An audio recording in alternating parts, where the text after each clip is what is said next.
இந்த வீடியோவில் நம்ம எதை பற்றி பார்க்க போகிறோம்னா சுகரை பற்றி பார்க்க போகிறோம். சுகரை பற்றி பார்க்குறதுக்கு முன்னாடி உங்கள்கிட்ட சொல்கிறது என்னென்னா, முதல்ல என்னோடய ஸ்டோரியே உங்கள்கிட்ட சொல்லிடுறதுன்னு ஒரு முடிவுக்கு வந்துட்டேன். அந்த வகையில் பார்த்திங்கன்னா, எனக்கு வந்து இப்போ வயசு வந்து ஒரு 68 வயசு ஆகுது. எனக்கு 61வது வயசில் எனக்கு சுகர் இருக்குதுன்னு நான் ஃபவுண்ட் அவுட் பண்ணோம். அதுக்கு முன்னாடி எனக்கு சுகர் இருந்துச்சா சுகர் இல்லையா ஒன்றும் எனக்கு தெரியாது. சுகர் இருந்துச்சுங்கிறது எனக்கு 61 வயசு தெரிஞ்சிச்சு. சரி, ஓகே, சுகர் வந்துடுச்சு. என்ன நினச்சேன், சரி எங்கள் அம்மாவுக்கு இருந்துச்சே அதனால் நமக்கு வந்துடுச்சு போல், அப்படி தான் நினச்சேன். நினச்சிக்கிட்டு உடனே ஃபஸ்ட்டு நான் என்ன பண்ணுறேன்னா, ஒரு பிரபல்யமான ஒரு ஆயுர்வேதிக் டாக்டரை போய் பார்க்குறேன்.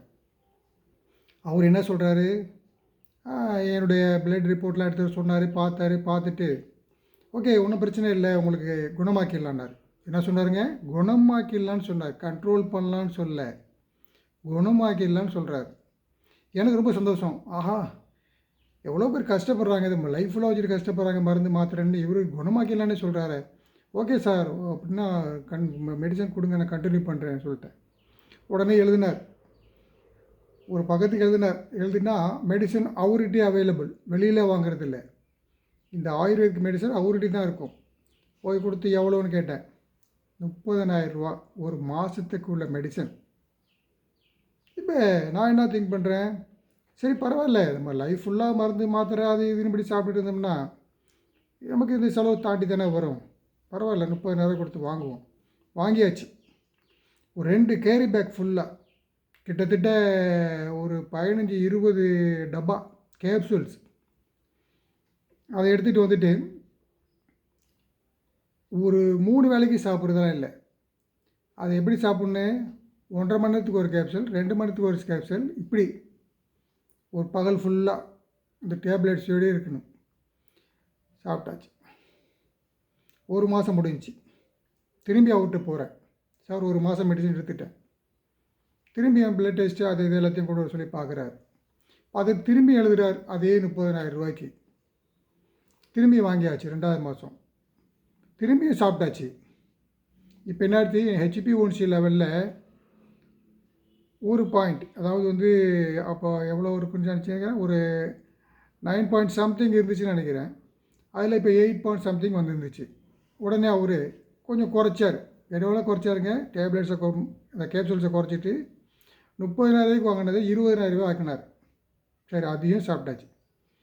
சாப்பிட்டாலும் எனக்கு பெரிய அளவில் ஒரு மாற்றம் தெரியல.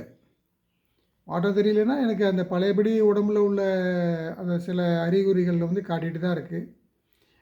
கால் மரத்து போகிறது, கால் சுருசம் குத்துறது, அல்லது கால் குடையிறது, இப்படிலாம் சில சிம்டம்ஸ் இருக்க தான் செஞ்சு, அதெல்லாம் ஒன்றும் ஆகல.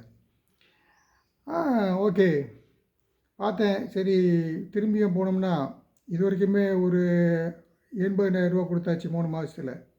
இது நமக்கு கட்டுப்படியும் ஆகாது இதுக்கு மேலே போனால்.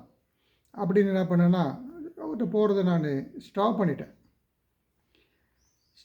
அப்புறம் என்ன பண்ணேன்னா, எனக்கு தெரிஞ்ச சித்தா டாக்டர் ஒருத்தர் இருந்தார், அவர்கிட்ட போனேன். அவர் பார்த்துட்டு ஓகே நான் மெடிசன் தரேன்னு சொல்லிட்டு அவர் கொஞ்சம் மெடிசன், அவர் காஸ்ட்லி மெடிசன் இல்லை, கம்மியான விலை தான் கொடுத்தாரு. அதை ஒரு 6-7 மாதம் கண்டினியூ பண்ணாலும் என்னுடைய பிளட் சுகர் லெவல் ஒன்றும் பெரிய மாற்றம் இல்லை, ஒரு குறைவும் இல்லை, ஒன்றும் இல்லை. அது ஒன்றும் எனக்கு மனசை திருப்திப்படலை. சரி, அதுக்கப்புறம் வேறு வழியே இல்லை, இப்போது அலோபதி டாக்டர்ஸ்கிட்ட போவோம், மருந்து மாத்திரை கொடுப்பாங்க, லைஃப் ஃபுல்லாக சாப்பிடுவோம், லைஃப் ஃபுல்லாக சாப்பிட்டு தான் ஆகணும், சாப்பிட்டுங்க போ அப்படின்னு சொல்லிவிட்டு அலோபதி டாக்டர்கிட்ட போயாச்சு. அங்கே போனோன்னா அவங்களும் அதே மாதிரி பிளட் டெஸ்ட்டு பார்த்தாங்க. பார்த்துட்டு மெடிசன் எழுதி கொடுத்தாங்க. காலையில் ஒரு டேப்லெட்ஸு, நைட்டு ஒரு டேப்லெட்ஸ் போடுங்கன்னாங்க. சரி, போட்டுகிட்டே இருக்கேன். மாதம் வரணும். போன உடனே ஒரு ஃபைலை ஒன்று போட்டு கையில் கொடுத்துட்டாங்க. ஏன்னா ரெகுலர் கஸ்டமர் இப்போ நான் அவங்களுக்கு கையில் கொடுத்துட்டாங்க. அந்த ஃபைலை எடுத்துகிட்டு வந்துட்டேன். மாதம் போக வேண்டியது, பிளட் எடுக்க வேண்டியது, டெஸ்ட் கொடுக்க வேண்டியது, அவங்கள்ட்ட காட்ட வேண்டியது, மருந்து மாத்திரை வேண்டியது, வாங்கிட்டு சாப்பிட வேண்டியது. இதுதான் ரொட்டீனாக எனக்கு ஒரு 5-6 வருஷமாக போயிட்டே இருந்துச்சு. ஆனால் எனக்கு வந்து இதே தான் லைஃப் போல் இருக்குது, சாகுற வரைக்கும் இதுதான், மருந்து மாத்திரை போட்டுன்னு சாப்பிடணும், இப்படி தான் அப்படின்னு நினச்சிக்கிட்டு லைஃப் ஓட்டிகிட்ருக்கேன். அப்போ தான் எனக்கு வந்து ஒரு எதேச்சையாக நான் சோசியல் மீடியாவில் ஃபேஸ்புக்கில் பார்க்கும்போது மை ஹெல்த் ஸ்கூல் அப்படின்னு ஒரு ஆடு ஒன்று பார்த்தேன். சரி, இதில் தான் ஜாயின் பண்ணி பார்ப்போமே அப்படின்னு போய் ஜாயின் பண்ணிட்டேன். அவங்க ஒன்றும் பெருசாலாம் அதிகமான ஃபீஸ் கேட்கலங்க. ஒரு 3000 ஃபஸ்ட்டு, அப்புறம் ஒரு 23,000 சம்திங் ஏதோ ஒன்று. மொத்தம் பார்த்திங்கன்னா ஒரு 30,000 தான் வந்துச்சு. ஓகேயா? இது நான் முதல்ல செலவு பண்ணதெல்லாம் கால்குலேட் பண்ணி பார்த்தா பெரிய விஷயம் இல்லை. இது ஒன்று என்ன சொல்கிறாங்க, இன்னும் இது வந்து ஒரு ஷார்ட் பீரியட் இல்லை. அந்த இந்த கோச்சு லைஃப் லாங், உங்களுக்கு லைஃப் லாங் இந்த கோச்சு உண்டு அப்படின்னு கொடுத்துட்டாங்க. அப்போ பரவாயில்லையும் ஜாயின் பண்ணிட்டேன். இப்போ தாங்க பாயிண்ட்டு, இவங்க சொல்லிக் கொடுக்குறாங்க. இவங்கள்ட்ட மெடிசன் மை ஹெல்த் ஸ்கூலில் போய் நான் ஜாயின் பண்ண பிறகு நோ மெடிசன் நோ சப்ளிமெண்ட். அவங்க சொன்னது உன்னுடைய வாழ்வியல் முறை, லைஃப் ஸ்டைல் சேஞ்ச், அப்புறம் உங்களுடைய உணவு முறையில் மாற்றம், ஃபிசிக்கல் ஆக்டிவிட்டீஸ், இதாங்க மெயின். இதை பற்றி அவங்க எனக்கு சொல்லிக் கொடுக்க ஆரம்பித்தாங்க. அவங்க சொல்லிக் கொடுக்கறதோடு நான் அப்படியே கடந்து போயிடல. அவங்க சொல்லிக் கொடுக்க வச்சு நான் என்ன பண்ணிட்டேன், என்னுடைய நாலேஜ் இம்ப்ரூவ் பண்ணிக்க ஆரம்பித்தேன். ஓ இப்படி ஒன்று இருக்கோ அப்படின்னு இம்ப்ரூவ் பண்ணிக்க ஆரம்பித்தேன். அதை இம்ப்ரூவ் பண்ணி ஆரம்பிக்கும் போது நிறைய நான் என்ன பண்ணுறேன்னா, அது சம்மந்தமான புக்ஸ் எல்லாம் தேடி கண்டுபிடிக்கிறேன், நெட்டில் சர்ச் பண்ணி பார்க்குறேன், குறிப்பெடுத்து வச்சுக்கிட்டு திரும்பி அதை மனசில் பதிவு வச்சுக்கிறேன். எல்லாம் பண்ணுறேன். பண்ணிவிட்டு இந்த ஆக்டிவிட்டீஸ், இந்த ஃபுட் ஸ்டைலை மாற்றிட்டு என்னுடைய ஃபிசிக்கல் ஆக்டிவிட்டிஸை கொண்டு வந்த உடனேங்க என்னுடைய சுகர் லெவல் 12.5 ஆரம்பத்தில் இருந்தது. அதுக்கப்புறம் வந்து 8.2க்கு வந்துச்சு. அப்புறம் 7 சம்திங், அப்புறம் 6.1, இன்றைக்கி வந்து என்னோடய 5.8ங்க. இப்படி நான் என்ன பெருசாக நான் என்னத்தை பண்ணினேன் அப்படின்னு கேட்டிங்கன்னா, அவங்க சொல்லிக் கொடுத்த அதை பேசிக் மை ஹெல்த் ஸ்கூலில் எனக்கு சொல்லிக் கொடுத்த பேசிக்காக நான் வச்சுக்கிட்டு அவங்க போட்ட அஸ்திவாரத்தில் நான் பில்டிங் கட்டிட்டேன். எப்படின்னு கேட்குறீங்களா? அவங்க சொல்லிக் கொடுத்த வச்சு முதல்ல உங்களுடைய உடலில் ஃபிசிக்கல் ஆக்டிவிட்டீஸை கொண்டு வாங்க. நடந்து பாருங்கள். டெய்லி நடங்க. குறைஞ்சது ஒரு 2 கிலோமீட்டர் அல்லது 3 கிலோமீட்டராவது நடங்க.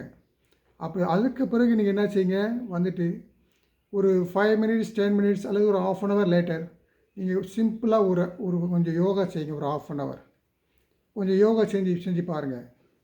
அதில் வந்து உங்களுக்கு டயாபெட்டிக்ஸும் உள்ள சில யோகாக்களே இருக்குது. அந்த யோகாக்கள்லாம் அவசியம் செய்யுங்க. இதெல்லாம் செஞ்சுட்டு அதுக்கப்புறம் உங்களோட food style, no coffee, no tea, no maida, no junk food, no bakery items, no white rice. புரியுதுங்களா? இதுதாங்க மெயினாக. இதெல்லாம் அவாய்ட் பண்ணிவிடுங்க. அவாய்ட் பண்ணிவிட்டு ஃபுல்லாக கார்பு அதிகமாக, மாவு சத்து அதிகமாக எடுக்கிறத குறைங்க. அதுக்காக கார்பை வந்து சுத்தமாக நிறுத்தக்கூடாது. கார்பு உங்கள் உடம்புக்கு முக்கியம். கார்பு தான் நம்ம உயிர் வாழ முடியும். கார்போஹைட்ரேட் அது இருந்தால் தான் நம்ம உயிர் வாழ முடியும். அதனால் அதை சுத்தமாக அவாய்ட் பண்ணக்கூடாது. அதோடைய குவான்டிட்டியை குறைச்சிக்கிட்டு மற்றபடி ஃபைபர், காய்கறிகள், புரோட்டீன், கோழி, மீன், முட்டை, இந்த மாதிரி புரோட்டீன் வகையில் என்னென்ன இருக்கோ, சீட்ஸ்லாம் இருக்குது.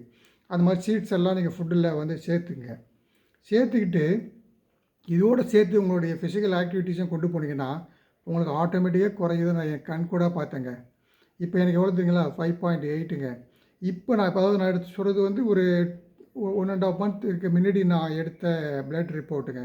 இப்போ நான் பார்த்தேன்னா 5.5 இருப்பேன்னு எனக்கு பெரிய நம்பிக்கை இருக்குங்க. ஏன்னா அந்த அளவுக்கு அவங்க சொல்லிக் கொடுத்த அந்த வாழ்வியல் மாற்றம் என்கிட்ட வந்து மைண்ட் செட் ஆகிடுச்சு.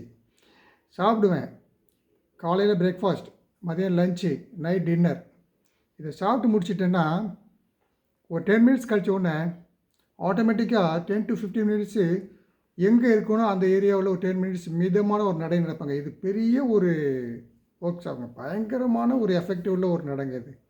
என்னென்னு கேட்டிங்கன்னா, நம்ம சாப்பிட்ற சாப்பாடு உள்ள குளுக்கோஸு பிளட்டில் போய் கலந்து சுற்றாமல் இம்மீடியட்டாக நம்முடைய மசிலில் உள்ள செல்களை வந்து அதை அப்சர்வ் பண்ணி இழுத்துக்குதுங்க.